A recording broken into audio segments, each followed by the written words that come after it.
ప్రజామార్గం ఛానల్ను లైక్ చేయండి, షేర్ చేయండి, సబ్స్క్రైబ్ చేసుకోండి. ఈ మధ్యనే ఎలక్షన్ కమిషనర్ గారు సర్ ప్రక్రియలో భాగంగా ఒక వ్యక్తికి 2 ఓట్లుంటే ఏడాది పాటు జైలు శిక్ష పడుతుందని చెప్పడం జరిగింది. ప్రజల పక్షాన మనం ఆలోచన చేస్తే ఒక మామూలు స్థాయి లీడర్ నుండి ఎంపీ స్థాయి వరకు లీడర్కు చూస్తే ఒక ఉదాహరణకి ఒక ఎమ్మెల్యే గురించి ఆలోచించుదాం. లక్షలాది మంది ఓట్లు వేస్తే ఎమ్మెల్యేగా గెలుపొందడం జరుగుతుంది.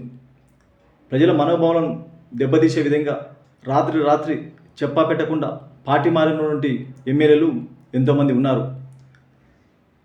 వాళ్ళపై ఎలాంటి చర్య తీసుకుంటున్నారో అర్థం కాని పరిస్థితి. చట్టపరంగా పార్టీ మారితే రాజీనామా చేసి వెళ్ళవలసినటువంటి అవసరం ఉంది.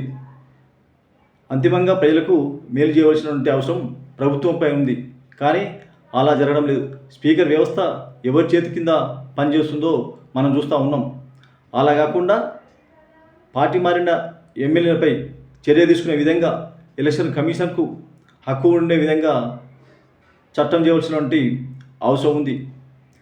ప్రజలకు కావాల్సింది ఏంది? ఎలక్షన్ కమిషన్ న్యాయం చేస్తుందా? స్పీకర్ వ్యవస్థ న్యాయం చేస్తుందా? న్యాయ వ్యవస్థ న్యాయం చేస్తుందా? అవసరం లేదు. కానీ అంతిమంగా ప్రజలకు మేలు చేసే విధంగా చట్టం రూపొందించవలసినటువంటి అవసరం ఉంది.